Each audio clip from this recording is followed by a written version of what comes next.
Awan-awan gelap menutupi seluruh angkasa dan menekan ke bawah menuju tanah. Suara guntur samar-samar bergemuruh di angkasa diiringi petir yang menyambar-nyambar. Rasanya petir siap melesat melewati awan dan memecahkan angkasa hingga berkeping-keping. Sialan! Sambil menghela nafas, Howren I menatap cuaca yang buruk. Dia tahu badai sedang mendekat. Dia menghirup udara yang lembab sambil bergegas menuju toko pojok yang terletak kira-kira 300 meter jauhnya. Kalau saja toko Super 1 di lingkungan asrama tidak direnovasi, kalau saja dia tidak mengeluarkan gunting berurutan dalam pertandingan batu, kertas dan gunting, dia tidak akan ada di luar sini dengan piyama dan sandal jepit. Dia sedang berbaring di tempat tidurnya membaca buku, tapi teman-teman sekamarnya ingin bermain kartu. Boom! Suara petir berbunyi keras dan Howren mulai berlari, berusaha menghindari badai. Ahah! Saat Howren hendak mempercepat larinya, dia mendengar jeritan seorang gadis di atasnya. Dia menengadah ke atas, bingung. Dia terkejut dengan apa yang dia lihat. Seorang gadis sedang jatuh dari langit. Bukan hanya itu. Gadis itu hampir mendarat di atas kepalanya. Sial! Howren mundur selangkah dan merendahkan pusat gravitasinya. Kemudian dia menjulurkan tangannya dan membentuk sebuah kuda satu yang sempurna. Bom! Sang gadis menabrak dada Howren dan kekuatan tabrakannya memaksa Howren merendahkan pusat gravitasinya 10 cm lagi. Kekuatan tabrakannya begitu kuat sehingga Howren hampir pingsan. Kepala gadis ini juga menabrak bibir Howren dan dampaknya hampir membuat Howren kehilangan beberapa giginya. Glek! Sesuatu jatuh dari mulut gadis itu dan masuk dengan lancarnya ke dalam tenggorokan Howren yang mulutnya masih terbuka lebar akibat keterkejutan di awal. Manis, lembut, dan kecil. Sebelum Howren dapat bereaksi, benda yang seperti permen ini sudah masuk ke dalam perutnya. Akan tetapi, Howren tidak memperhatikan hal itu. Dengan takut dan tangan yang mati rasa, dia menatap gadis yang ada di pelukannya. Bulu mata yang hitam panjang, berekor kuda pendek, sosok muda, dan seragam sekolah biru berlambang, Sekolah Menengah Lingzhou. Sejujurnya, gadis ini cantik. Ah! Setelah 2 detik, kelihatannya sang gadis saja baru menyadari apa yang telah terjadi. Sambil berteriak, dia membuka mata hitamnya. Dia menatap Howren dan tiba-tiba berusaha berdiri sendiri.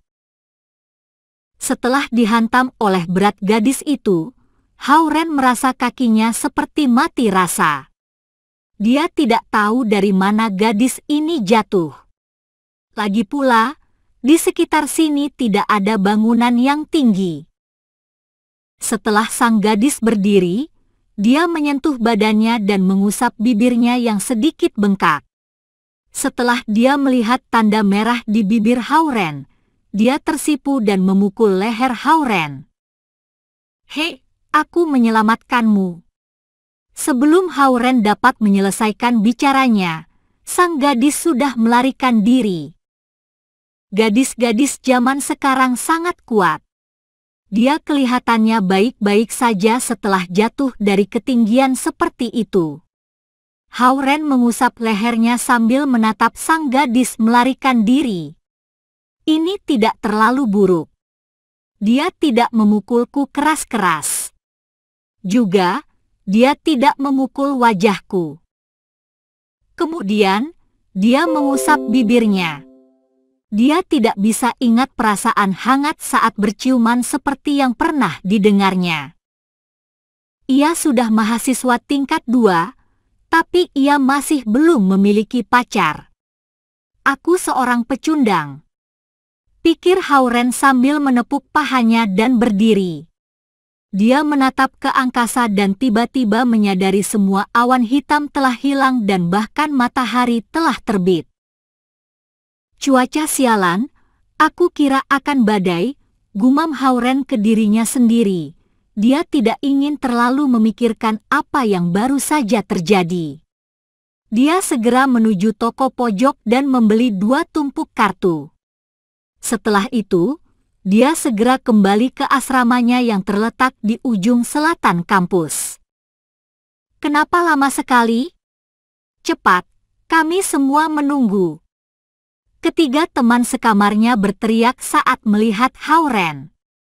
Universitas di Cina pada umumnya 4-8 orang tinggal di ruangan asrama yang sama di ranjang-ranjang susun. Hauren melemparkan kedua tumpukan kartu ke atas meja dan berkata, "Kalian bisa bermain, aku tidak berminat." "Ada apa? Kamu tidak senang?" Zhao Jiai yang mengenakan kaos putih bertanya. "Bukankah kita setuju siapa yang kalah akan pergi dan membeli kartu?" Dia menunjuk dirinya sendiri ketua asrama. "Aku sedikit pusing," kata Hauren sambil merangkak ke ranjang atas miliknya. "Hei, kita kan sudah setuju hari ini main kartu." Zhao Jiai tidak terlalu senang. "Kamu tidak apa-apa?" tanya Yo Liren. Teman sekamarnya yang lain mengkhawatirkan Hauren. "Entahlah, aku merasa sedikit tidak sehat," balas Hauren sambil mengelus dadanya. "Apa organku terluka akibat tabrakan ketika aku menyelamatkan gadis itu?" pikirnya. "Apa kami sebaiknya membawamu ke ruang perawatan?" Zhao Jiai juga menjadi serius saat melihat ekspresi wajah Hauren. "Tidak apa-apa. Aku tidak sengaja jatuh saat ke toko pojok." Hauren menunjuk dagunya yang sedikit bengkak. Dagu yang terpukul oleh kepala gadis itu. "Istirahatlah. Karena tidak jadi hujan, kita akan pergi ke kafe internet," kata Cha Oronghua, teman kamarnya yang ketiga. "Yah, kalian pergi saja." Hauren melambaikan tangan kepada mereka. Ia sedang tidak bersemangat. Zhao Jiai masih sedikit khawatir. "Panggil saja kalau perlu sesuatu," katanya. "Oke." Hauren melepaskan sandal dan naik ke tempat tidur kecilnya yang enak dan nyaman. Mereka berempat semuanya single. Kecuali untuk bermain game dan permainan kartu, mereka tidak memiliki minat yang lain. Sambil menghela nafas Hauren jatuh tertidur, tanpa sebab dia merasa kelelahan. Saat ia bangun, saat itu sudah jam 6 sore. Ada sekotak makanan di atas meja, makan malam yang ketiga teman sekamarnya bawakan untuknya. Melalui pintu, Hauren mendengar suara permainan kartu di kamar asrama di seberang kamarnya. Teman-teman sekamarnya takut terlalu ribut, jadi mereka pindah ke kamar sebelah. Teman sejati. Hauren menggaruk kepalanya sambil turun dari tempat tidurnya untuk mengambil makanan. Saat ia menjulurkan tangannya, ia terkejut. Tubuhnya membeku di tempat. Dalam ruangan gelap itu, ia melihat sebuah lingkaran kulit hijau di pergelangan tangan kanannya. Selama 5 detik Hauren merasa jantungnya berhenti berdetak. Ia membuka tirai untuk memberikan lebih banyak cahaya ke tangannya.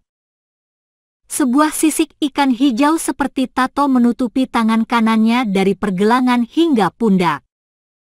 Hauren berpikir dia sedang berhalusinasi. Dia menggosok matanya dan tato itu masih juga ada di sana. Dia kemudian berusaha untuk menghapus benda hijau ini dari tubuhnya, tetapi tidak juga berhasil. Takut? Hauren merasa sangat ketakutan. Dia segera melepas baju dan berdiri di depan cermin besar. Dia ingin melihat apakah ada yang seperti ini lagi pada bagian lain dari tubuhnya. Kriik! Pintu terbuka dan ketiga teman sekamarnya berjalan masuk. Sialan! Apa kau orang cabul? Teriak Zhao Jiai saat ia melihat Hao-Ren yang terus berputar di depan cermin. Bukan. Bukan. Hao-Ren segera mengambil bajunya dan menutupi badannya. Aku merasa tubuhku sakit, dan aku hanya memeriksa apa ada bagian tubuhku yang lain yang terluka, dia menerangkan. Kalau kamu tidak enak badan sebaiknya kami membawamu ke ruang perawatan, kata Zhao Jiai dengan sungguh-sungguh sambil mengerutkan dahi. Tidak apa-apa. Tidak ada yang serius. Hao-Ren tidak ingin menceritakan hal aneh yang terjadi di kulitnya pada mereka. Apalagi dia tidak tahu apa yang terjadi dan bagaimana mengatasinya. Aku pikir kamu sedang ingin berlari telanjang. Bagaimana kalau kita pergi ke pemandian umum malam ini?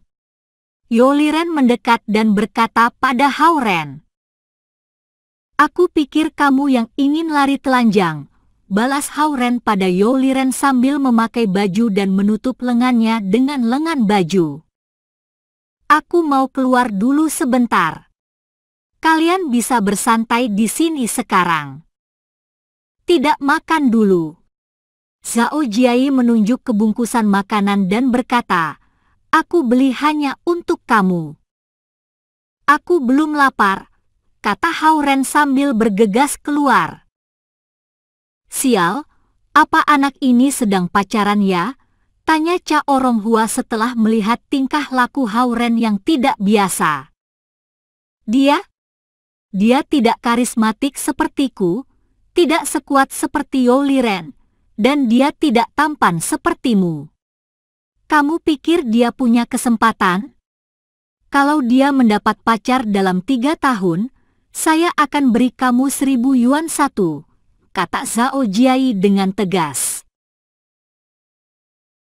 Sementara Zhao Jiai dan yang lain di asrama meramalkan bagaimana tidak ada gadis manapun yang mau memperhatikan Hao-Ren selama 3 tahun ke depan, Hao-Ren telah meninggalkan sekolah dengan panik. Ia memanggil taksi dan dalam perjalanan menuju rumah sakit yang memiliki klinik kulit yang terbaik, Rumah Sakit Huasi. Di sana, Hao-Ren melewati berbagai macam prosedur administrasi yang berbelit-belit dan pemeriksaan yang melelahkan. Setelahnya, sambil menangani setumpuk hasil pemeriksaan dari peralatan itu, sang ahli penyakit kulit yang piawai itu dengan tegas mengatakan pada Hao-Ren bahwa tanda yang ada di tangannya disebabkan oleh sejenis pewarna yang luntur pada kain tilam satu dengan kualitas yang buruk. Berdasarkan hasil pemeriksaan tersebut, tidak ada mutasi di sel-sel dalam tubuhnya. Semua hasil dari berbagai macam tes menunjukkan tidak ada keanehan. Terlebih lagi, warna hijaunya bukan hasil dari pigmentasi. Sedangkan untuk pola-pola berbentuk sisik hanyalah kebetulan belaka, warnanya kebetulan menyebar dalam sebuah pola yang sama. Yang paling penting, tanda di tangannya dipastikan tidak menular. Walaupun tidak benar-benar meyakinkan, penjelasan ini cukup membuat Hao-Ren percaya dan menenangkannya untuk sementara. Setelah menerima hasil pemeriksaan, Hao-Ren meninggalkan rumah sakit dan kembali ke sekolah. Ketika dia mulai dengan kuat menggosok tangannya dengan sabun, dia melihat warna hijaunya kelihatan sedikit memudar. Setelah menakut-nakuti dan melelahkan dirinya sendiri selama setengah hari tanpa alasan, dia mengganti tilam tempat tidurnya dengan tilam yang bersih dan jatuh tertidur. Matahari di Jumat sore bersinar melalui tirai dan mendarat di pantat Hao-Ren. Ren. Pada saat itu, pintu asrama diketuk dengan sangat keras. Sial. Siapa itu? Zhao Jiai yang menempati tempat tidur bawah, mengambil bantal dan melemparkannya ke pintu. Ren, ada seorang gadis cantik menunggumu. Dari balik pintu terdengar suara Gu Jiandong yang tinggal di ruang asrama 301, tepat di seberang kamar mereka. Gadis cantik? Gadis cantik. Dengan bingung dan linglung, Yo Liren segera bangun dari mimpinya dan bangkit ke posisi tegak. Semenjak Yo Liren ditolak gadis yang paling populer di universitas, ia kehilangan keberaniannya untuk mengejar sebuah hubungan. Akan tetapi, ia tetap mampu mempertahankan kegemarannya untuk mengagumi gadis-gadis cantik. Ren, ayo bangun. Cha Oronghua menyuruhku untuk datang dan memanggilmu. Karena gadis cantik yang menunggumu di sana, banyak orang yang telah berkumpul di pintu masuk kantin Bukit Hijau. Kamu punya cukup banyak penonton. Gu Jiadong terus berteriak dari balik pintu. Apa yang kamu bicarakan? Pelan-pelan mengelus perutnya yang agak sakit, Hao Ren memikirkan hal yang lain. Saat dia menaikkan tangannya, jejak tanda hijau yang melingkar menjadi terlihat. Tandanya tidak menghilang, tetapi juga tidak membesar. Dia merasa sedikit lega. Duk, duk, duk. Ketukannya terus berlanjut. Aku datang. Aku datang. Hao Ren meloncat dari tempat tidur dan membuka pintu. Pada saat itu, Zhao Jiai yang ada di tempat tidur bawah sudah tidak bisa tidur lagi dan dengan segan bangkit dari tempat tidurnya. Di lain pihak, mendengarkan kata gadis cantik, Yo Liren dengan bersemangat telah mulai berpakaian. Begitu banyak orang telah mengelilingi pintu masuk kantin Bukit Hijau. Cha Oronghua dan aku sedang dalam perjalanan untuk mengambil makanan dan berpikir ada sebuah kekacauan telah terjadi. Kami pergi ke sana untuk memeriksa dan menemukan ada seorang gadis cantik yang menunggu seseorang. Melihat Hao Ren akhirnya membuka pintu, Gu Jiadong menjelaskan dengan tergesa-gesa. Keparat, itu bukan berarti ia menungguku, kan? Lelucon seperti ini lebih pantas buat Yo Liren. Aku tidak tertarik. Dengan jengkel Hao Ren menatap Gu Jiandong. Kemarin perutnya sangat sakit dan ia tidak bisa tidur sampai tengah malam. Sekarang, dibangunkan oleh keributan yang sia-sia seperti ini membuatnya lebih kesal. Biar aku selesai dulu. Gu Jiandong memegang erat Hao Ren. Gadis cantik itu memiliki selembar foto di tangannya dan itu benar-benar kamu. Katanya siapa yang membawamu kepadanya mendapat hadiah 500 yuan. Aku. Hao Ren terlihat bingung. Kemudian ia mengunci pandangan matanya pada Gu Jiadong. Kau kesini untuk 500 yuannya, ya? Hehehe. Senyuman Gu Jiadong sedikit terlalu cerah. Pada saat itu sebuah kegaduhan yang makin berkembang mendekati bagian luar bangunan asrama. Hao Ren berjalan menuju balkon dan melihat kumpulan besar pelajar yang dia kenal berlari dengan liar menuju kamar asramanya. Dia bisa tahu mereka semua mengejarnya untuk hadiah itu. Karena itu, dia segera memakai baju dan sepatu dan mengikuti Gu Jiadong menuruni tangga. Sebagai ketua asrama, Zhao Jiai mengkhawatirkan kecelakaan apapun yang tidak diduga. Oleh karena itu, ia dengan sigap meninggalkan kenyamanan tidur, berpakaian, dan menemani Hao Ren kemanapun yang mereka tuju. Zhao Jiai paling akrab dengan Hao Ren. Meski biasanya dia sering berbicara yang jorok dan sering mengganggu Hao Ren, dia juga yang paling memperhatikan Hao Ren. Sedangkan Yo Liren, ia tidak mau kehilangan kesempatan untuk bertemu gadis-gadis yang cantik. Bangunan selatan asrama terletak di luar kampus. Saat keempatnya berjalan sepanjang pintu masuk selatan dan memasuki kampus, mereka melihat banyak papan buletin sepanjang jalan mereka. Besar atau kecil semuanya dipenuhi poster-poster pencarian dengan foto-foto sketsa pensil Hauren di atasnya. Di bawah foto-foto itu, ditulis dengan tulisan besar yang mencolok, "Hadiah 500 yuan dengan membawakanku orang di atas, datanglah untuk mengklaim hadiah di jalan masuk kantin." Dilihat dari banyaknya papan-papan buletin yang ada di sekolah, setidaknya ada beberapa ratus poster-poster ini. Ini tidak ada bedanya dengan dicari dengan skala nasional. Apa yang kamu lakukan pada gadis itu sehingga ia datang jauh-jauh ke sekolah kita, membuat dirimu laki-laki yang dicari-cari? Dengan penasaran Yao Liren bertanya kepada Hauren saat dia dengan antusias mengharapkan jawabannya. "Bagaimana aku bisa tahu?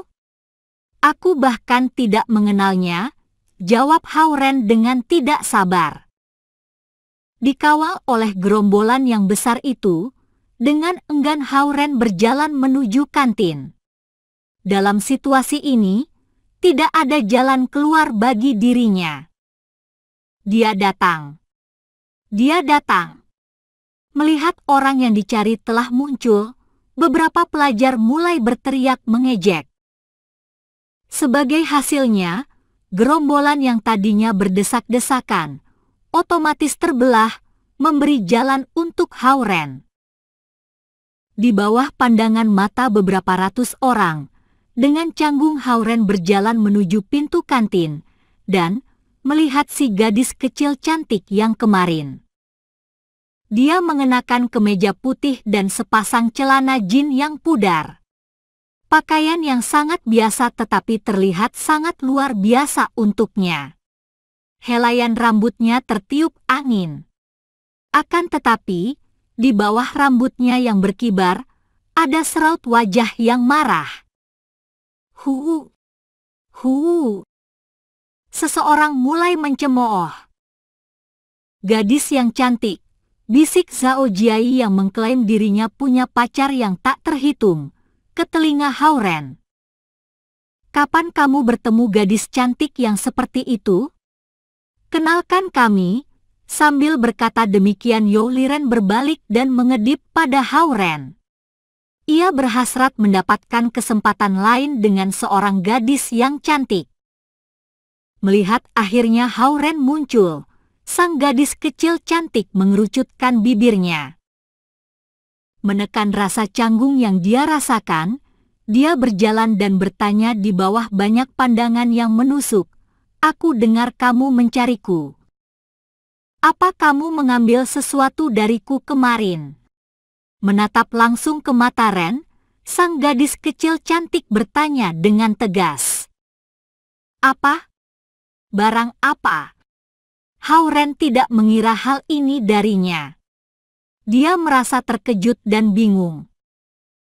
Sekarang setelah mereka memulai percakapan, Gu Jiadong segera maju ke depan dan memotong pembicaraan mereka.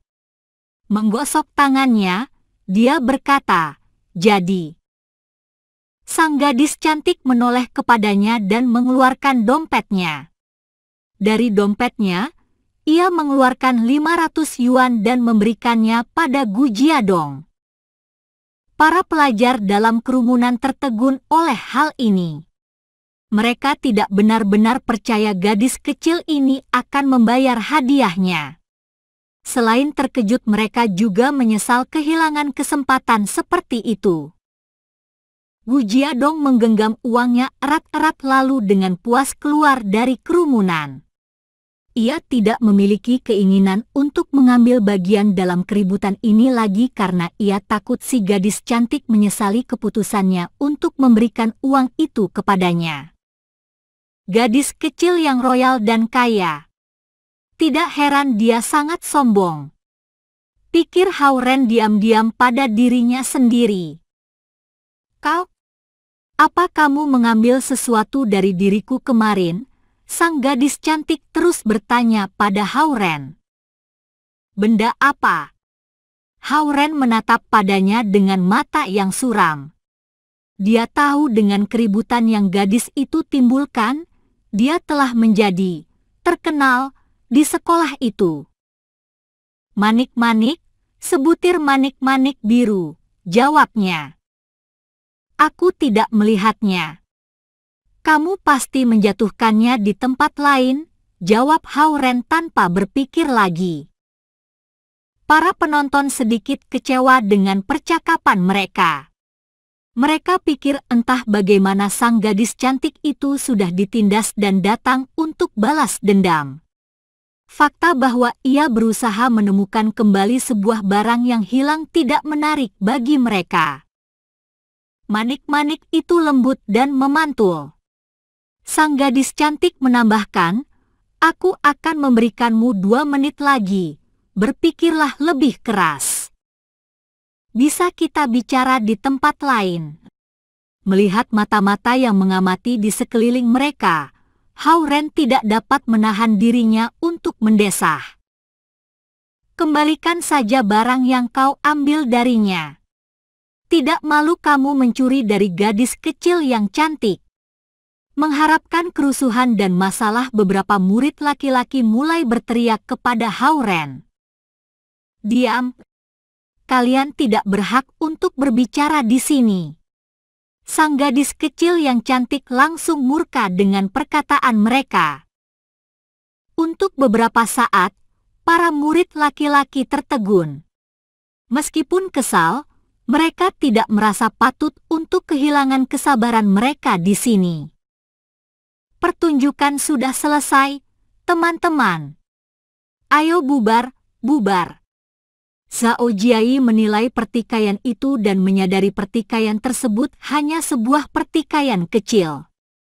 Dengan pertolongan You Liren dan beberapa orang teman, mereka mulai membubarkan keramaian itu. Tidak memperdulikan tindakan yang lain, sang gadis kecil cantik hanya memusatkan perhatian ke Hao-Ren. Benda itu sangat berharga bagiku. Aku harap kamu mengembalikannya padaku.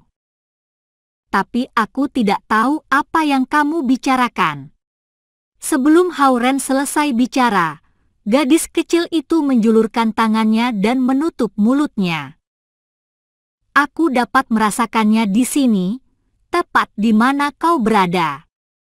Setelah dia selesai, dia mengerutkan alisnya dan terlihat seperti dia sedang mendengarkan sesuatu dengan baik. Tiba-tiba tangannya menggapai perut Hao-Ren.